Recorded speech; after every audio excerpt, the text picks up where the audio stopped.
continua todo cercado por policiais militares. Nós estamos afastados por orientação da polícia. Deste ponto aqui, é possível avistar apenas a janela onde, neste momento, o rapaz se encontra com as duas adolescentes. It's Tuesday, October 14th, 2008. As television crews arrive on the scene of an unfolding... Guys, it's a coincidence, chat, that I go to kick, and both times we watch a video that's kind of dark, right on entry, okay? But guys, it's a coincidence, okay? But I'm still gonna do it regardless. I don't want to make things different because it's kick and we did this. Let's just go for it. What happens? News event occurring in Sao Paulo, Brazil. A camera is trained up at the third-story apartment unit where two young girls are being held captive. The ordeal was already developing into one of the longest hostage situations the area had ever seen, as it now entered its 18th grueling hour. However, there was optimism at the time, as negotiations between the hostage taker and law enforcement were ongoing, and the local news station speculated that they would soon be covering a peaceful resolution to this episode, though they couldn't have been more wrong. Instead, this single news report was merely the first domino to fall, leading to a chain reaction unlike anything we've ever seen in the world of television. As little did this news station and all the others en route to cover this impasse know, but they would have a say in how this story ends. This is the story of the Eloá Pimentel hostage incident, or as it's since come to be known, the darkest moment in television history. Para aproveitar esse momento que a gente sabe que os três estão assistindo. Lindenberg, somos amigo da família. Eu queria falar com a minha mãe que eu amo ela. E meu pai também.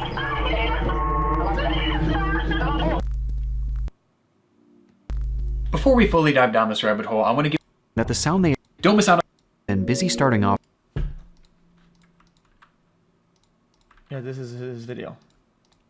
You watch his videos are pretty good. Here's the link in chat.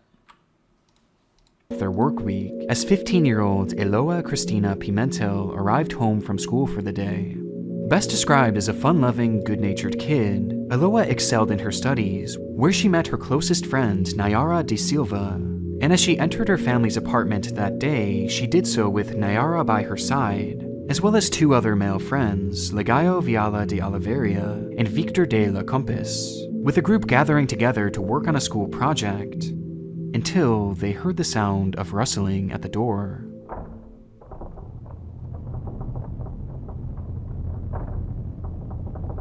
By this point, Eloá's parents Ana and Aldo had been busy at work, while her brother Douglas had stayed after school, meaning that the sound they had just heard couldn't have come from either of them, with Eloá's confusion quickly turning to fear as the door was pushed in and then broke completely open, revealing the source of the sound.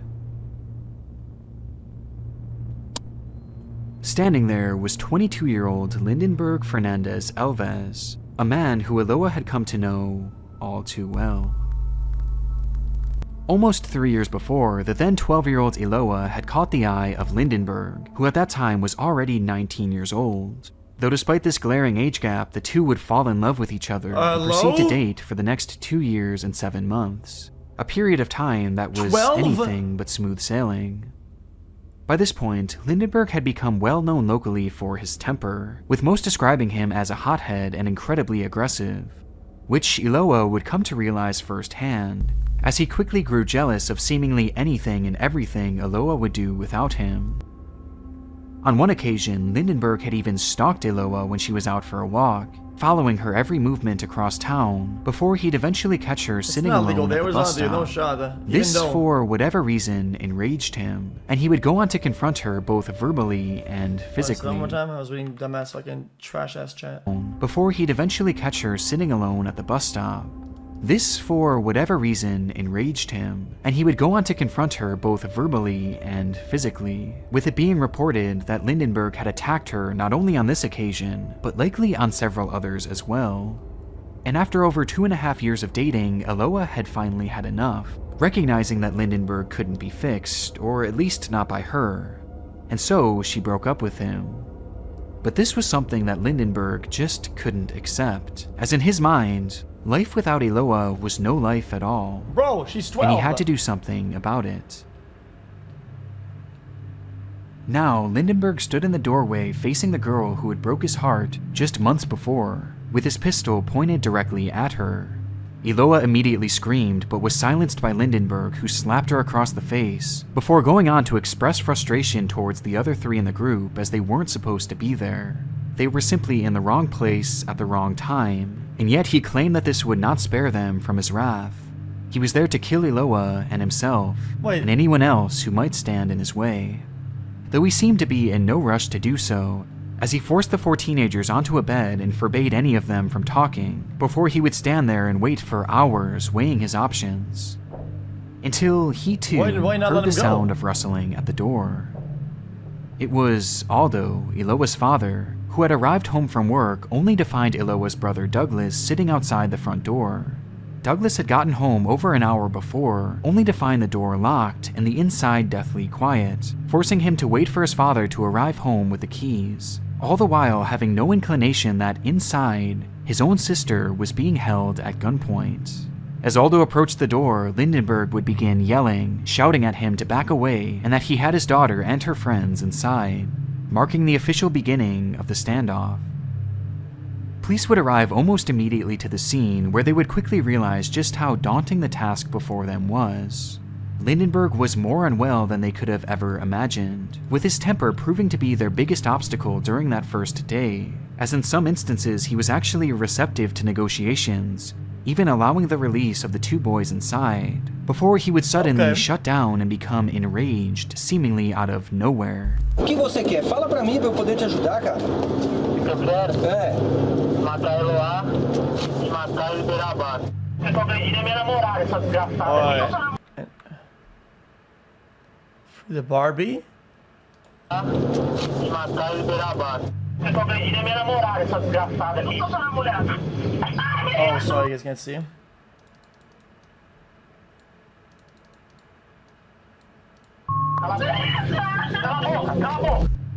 At one point, he even fired a shot. Oh, yeah, you could see, I just roll.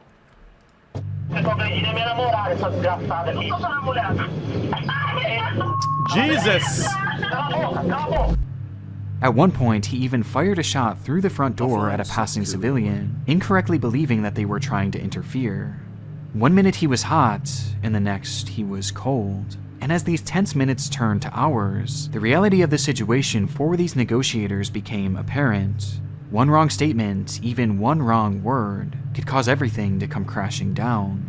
It was a fragile ordeal, and the following day, these negotiations would only become more complicated. E a gente vai falar agora de um caso de violência que está acontecendo neste momento em Santo André, no ABC Paulista. Um jovem mantém a ex-namorada e a amiga dela reféns. A polícia cercou o conjunto habitacional onde estão os reféns e a repórter Graciela Andrade está lá no local. Conta pra gente qual é a situação nesse momento, Graciela. During the local 7 a.m. news that following morning, the first reporter would arrive to the scene to document this developing story. In the footage, we can see the massive police presence and the window of the apartment where Lindenberg was holding the 2 girls. And almost immediately, the story was met with a skyrocketing number of viewers and soaring ratings that producers could only dream of. With this single report, they had just struck television gold. And suddenly, other stations and dozens of reporters began flocking to the scene to capture a piece of this unfolding drama in real time. It seemed like in an instant, all of Brazil was now tuned into their TVs and waiting to see what would happen next. Yeah, and they got ads and among for, those for viewers like was Lindenberg himself. Recognizing that the news was starting to take note of his story, and that the area was now swarming with cameras waiting on his every move, Lindenberg's behavior began to grow more erratic. At one point, he forced Eloá to the window, standing behind her and demanding that she give the cameras a thumbs up, in order to let the people at home know that she was okay, and that Lindenberg wasn't hurting her. Though soon after, he would approach another window, this time holding his revolver, and without warning, begin firing randomly at the street below, in the direction of the news crews. Thankfully, again, no one was hurt by these shots, but it was becoming evident that Lindenberg was almost snipers, putting on a show for the cameras. And now that he was feeling like the star of the show, he was growing less and less interested in working with negotiators. And they recognized this too, and knew that they had to do something to force Lindenberg to continue working with them, which led to their decision to cut power to the unit, leaving Lindenberg in the dark, without air conditioning, and unable to watch the television. Well, I understand I know the protocol and shit, and I know it's risky, right? But that would, in this scenario, would be considered like the best you're gonna get, no? Eu ligo, mas vamos conversar. Going for a headshot at that angle, it's gonna go upwards anyway.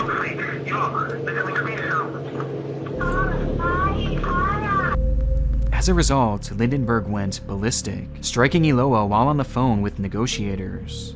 Though despite his initial reaction, this move actually ended up working, as Nayara was eventually released under the condition that the power be restored, which meant that Lindenberg was now down to just one hostage, the person that he had sought out from the very beginning, and the whole reason he was there. Alright, police gonna clutched up. As the sun set on that Tuesday evening and the standoff passed its 40th hour, some remained positive, while others viewed the whole thing as helpless.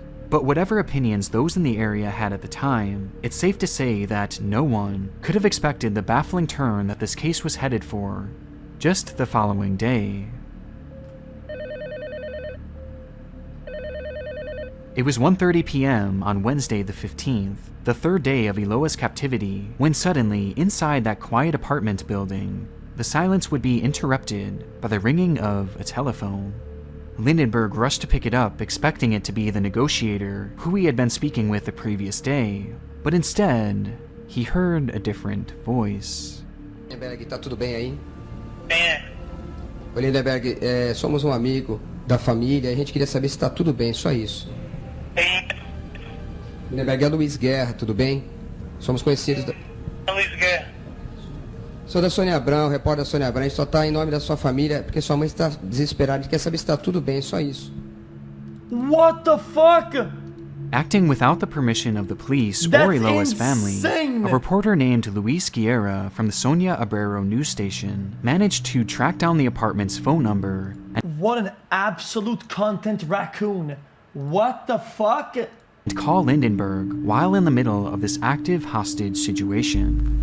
Vocês estão ao vivo aí?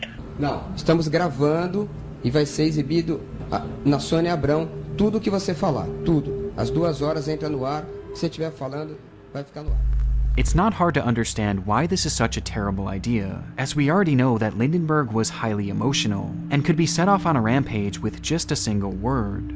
And yet, Luis had called anyway, and he was clearly unprepared to handle an interview. On top of that, now he's giving him a platform. He didn't have that before. Yeah, he has the news or whatever, right? But now he can deliver a message to the news directly. Like, that's like pretty much like his golden opportunity. Of this magnitude, as he nervously starts by first lying to Lindenberg, claiming to be a friend of his family, before eventually revealing that he was actually a reporter, and that their phone conversation would be played for the world to hear. Throughout this nearly 8-minute-long phone call, Luis would push things further and further, even at one point speaking directly to Eloá. Alô? Oi, Eloá, Luiz Guerra da Sônia Abrão, tudo bem? Quem tá falando? Luiz Guerra, repórter da Sônia Abrão, tudo bem com você? Tá tudo tranquilo. Eu quero almoçar. Você quer almoçar? Eu tô fraca. Fica tranquila, eu conversei com o Lindenberg, a gente vai conversar de novo. Ele tá te tratando bem? Tá me tratando bem. Who sounds weak and exhausted as she sends a message to her family telling them that she loves them. Olha, você tá precisando mandar um recado pra sua mãe, alguma coisa? Eu queria saber como ela tá, como meus familiares estão. Tá tudo bem com eles, tá tudo tranquilo. Um beijo da minha mãe pro meu pai. Pode fazer uma... Com eles. Pode falar de novo, mande um beijo de novo. Eu queria falar pra minha mãe que eu amo ela. Bro, this guy is an absolute cocklord. Eu amo ele. And in what might be the worst moment of the entire call, Luis accidentally speaks over her at one point, before his producer clearly tells him to get her to repeat that line, in a shameless attempt at getting a good soundbite for their story. Tá tudo tranquilo. Um beijo da minha mãe pro meu pai. Pode fazer uma... Com eles. Pode falar de novo, mande um beijo de novo. Luis's stunt was indescribably unprofessional, as he had inserted himself into hostage negotiations that he was utterly unprepared to take on. And though his words didn't immediately lead to any escalations from Lindenberg, the effects of this interview were nothing shy of devastating. Just one day prior, Lindenberg had seen his work on TV for the very first time. And now, with this interview, it fully sank in just how important he was. For the first time in his life, all eyes were on him. He was the main character of the biggest story transpiring in all of Brazil. That's what I thought too. And now, he was inspired to write another chapter. From here, Lindenberg would continue his antics at the window, using these opportunities to interact with the cameras and hold the media's attention, while using Eloá as a human shield to prevent police snipers from firing at him. As at one point, he forces her to use tied-together sheets to lift up food from negotiators below. All the while, he's looming ominously behind her.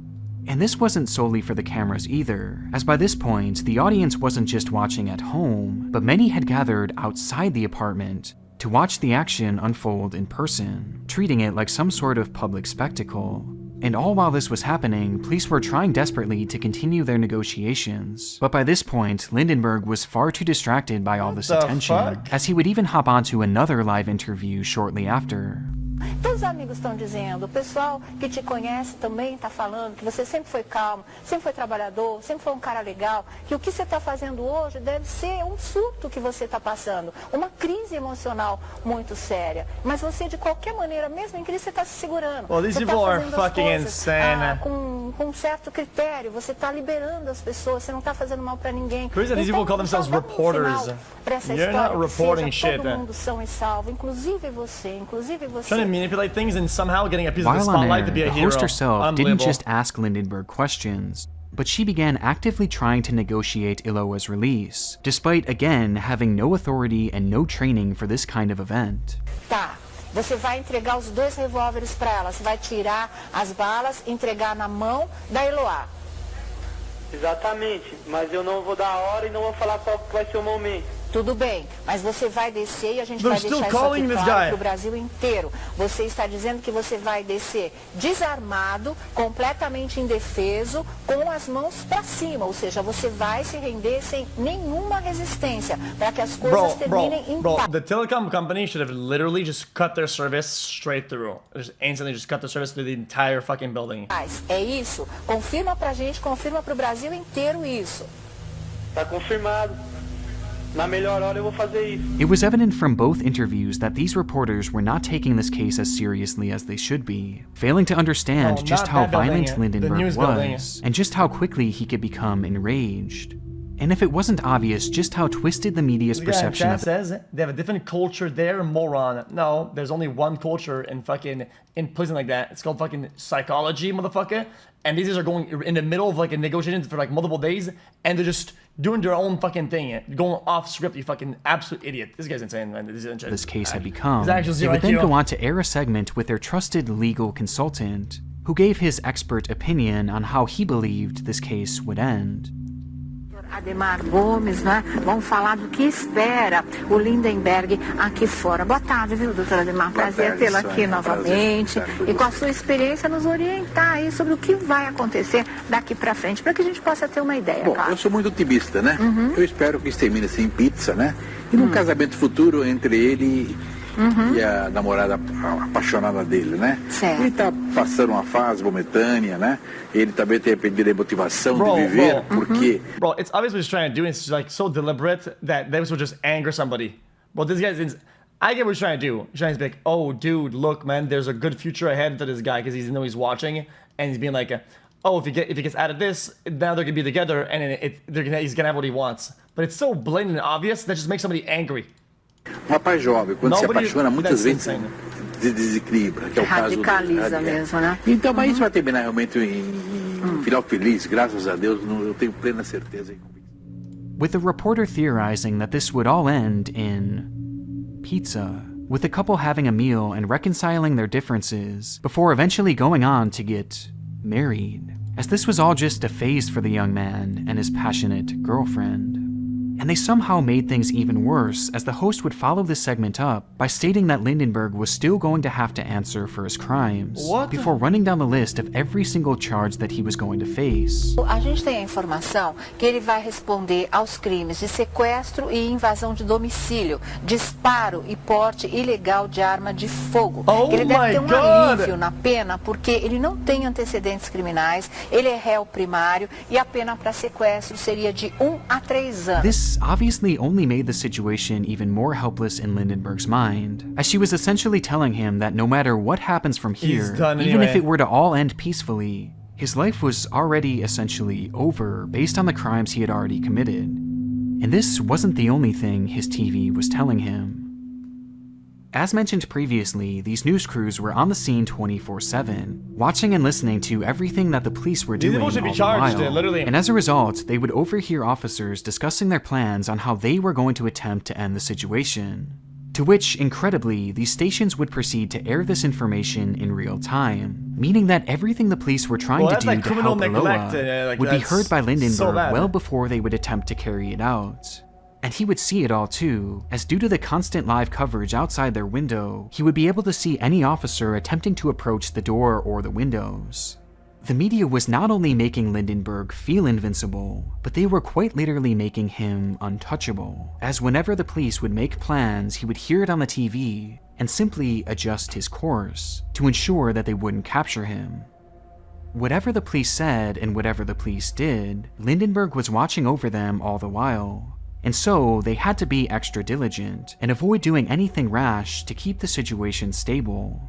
But as another long day came to an end, and the sun rose on the 4th morning of this ordeal, they would proceed to do the exact opposite. Following her release from the apartment, Nayara had been recovering in private away from the media, trying her best to grapple with the situation that she had just endured, as well as dealing with the fear of what might happen to her closest friend. However, on the morning of Thursday the 17th, a pair of unexpected visitors would arrive at her home.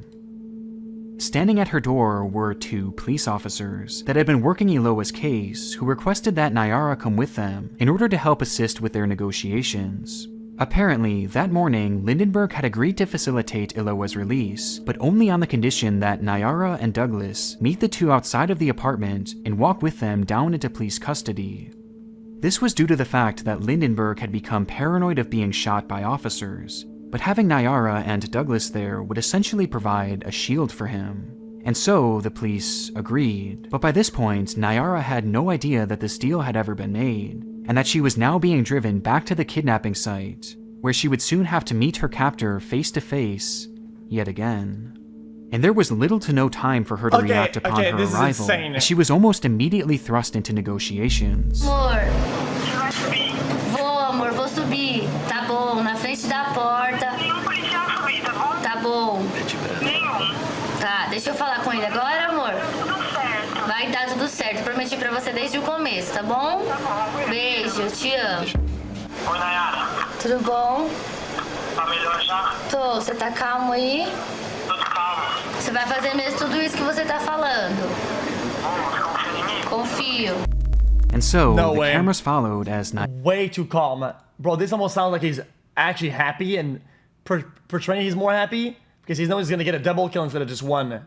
Like, that's just what it sounds like to me. Nayara and Douglas began their trek up to the home. Though almost immediately, Lindenberg had a change of heart and began yelling to negotiators that he no longer wanted to do this, as he was nervous about Douglas being there. Instead insisting that Nayara come up to the unit alone, where he would then open the door and she would take Eloá's hand and the 3 would walk out together. Based on this behavior, it was obvious that Lindenberg wasn't to be trusted, as he had already backed off the original deal. Plus, part of his deal was that no police officers would be allowed in the building, meaning that there was no backup for Nayara, making the whole thing far too dangerous to even consider. And yet, the negotiators agreed anyway, and gave Nayara the call. Like, couldn't they have hidden a guy on like a floor or like above and have an angle, and as soon as they get out, he gets insta-tapped?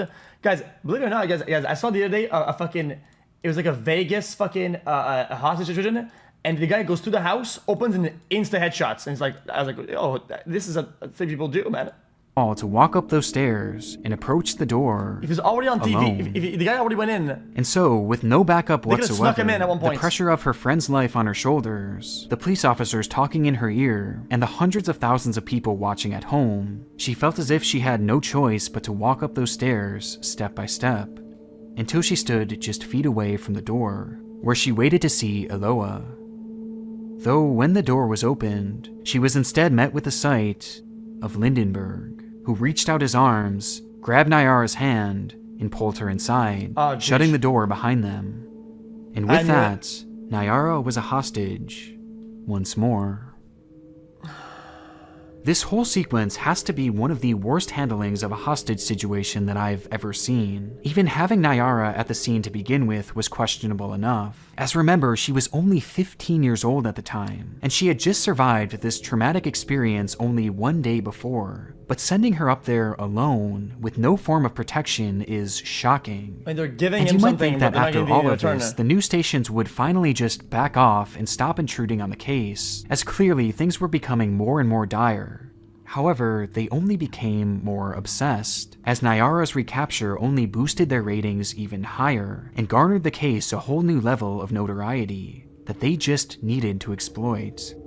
And so, these reporters began calling the unit repeatedly, doing anything they could in cut the fucking line, attempt dude. to speak What to is going on? Though even when he wouldn't answer, they would still try to speak to him directly over their broadcast. Porque a gente podia, quem sabe, aproveitar esse momento que a gente sabe que os três estão assistindo aqui o programa e eles estão bem, que assim que o Lindenberg ele confirmou isso aqui para nossa produção, eles estão bem, estão tranquilos, estão só esperando o momento certo, pedir para uma das meninas, quem sabe, ou ele mesmo, desse um sinal agora aqui na janela para mostrar para todo mundo que está tudo bem, que está ok e que essa história vai acabar o mais rápido que todo mundo espera. Se os três puderem, um deles dar um sinal, acenar, fazer alguma coisa para mostrar para todo mundo, para deixar todo mundo mais calmo. Instructing him to give specific signals to show that he was hearing them.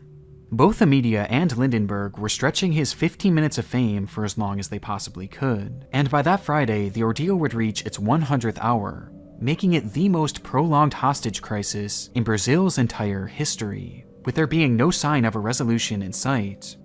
And it was obvious that this longevity was weighing heavily on Lindenberg, whose fiery persona had eventually turned into despondency, as he grew more and more exhausted, at that point, with his words anything alluding is a to the better option than possibility whatever they that did. he was finally going to snap. Bro, at this point, bro, they're just launching a flash in there, going bust down crazy, breaking the fucking door down.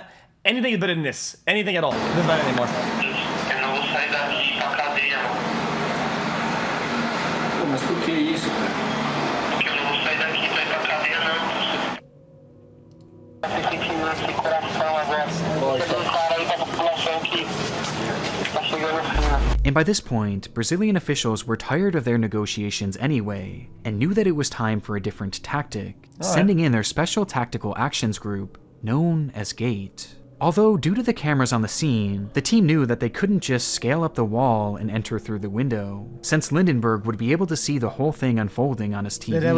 And any time he would go to the window, he used Eloá as a human shield, meaning that any plan to shoot him from long range without risking the life of Eloá was nearly impossible. There was really only one way in, They could have hit the shot. the front door, with their plan being to set a charge and breach said door should Lindenberg's behavior escalate, with the camera showing the entirety of the setup. At one point, they even captured the team secretly raising up a gun to one of the officers, despite the officers telling Lindenberg that there were going to be no guns involved, though their cover was clearly blown. And so, the charge was set, and the streets fell silent, as all of Brazil watched on, waiting to see what would happen next. It's not just Brazilian TV, it's any De TV. hoje, documento foi entregue, também colete. Minuto ao senhor, doutor. Nós estamos assistindo ritual, o ritual final desse episódio, o ritual que precede a libertação das duas reféns, das duas adolescentes, e a entrega, barulho lá no local. Aconteceu disparo, Percival. Barulho, exatamente, um barulho de disparo. Houve um disparo lá dentro. Aconteceu.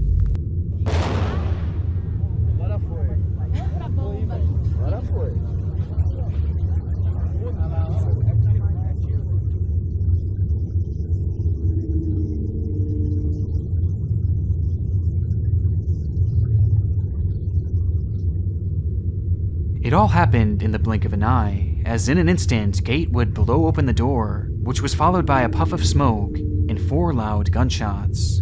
The scene is hectic for a minute, until suddenly, we see Nayara stumble out of the door, bleeding heavily from her face, where she falls into the arms of an officer.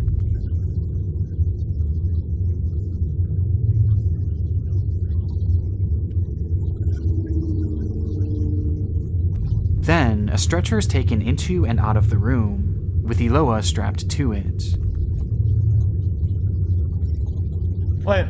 Wait, so what? Strapped to it. Then, a stretcher is taken into and out of the room, with Eloá strapped to it. I was listening, I just, the words sometimes they don't make the fucking...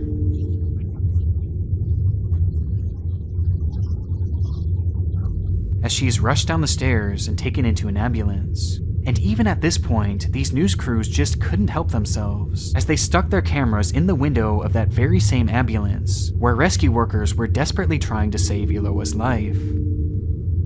In the fray, Lindenberg had been struck by a rubber bullet and pulled from the unit where police piled on top of him, thus finally bringing the crisis to an end. Robert!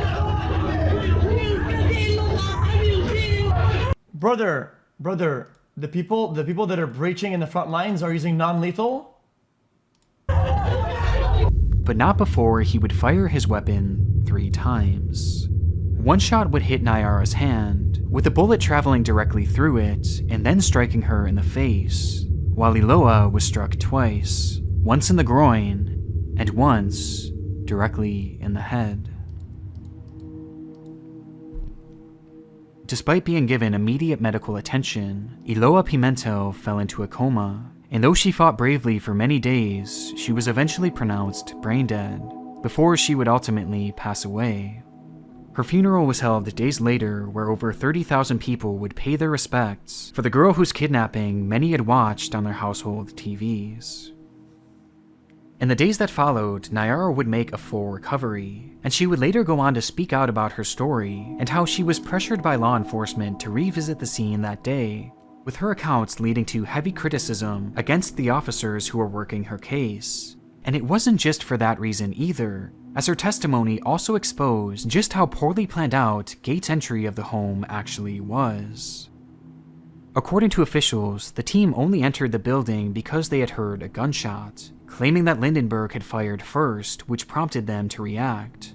Though it's evident from the footage at the scene and from Nayara's own testimony that this actually wasn't the case, and Lindenberg had only begun shooting as a result of that door being blown open.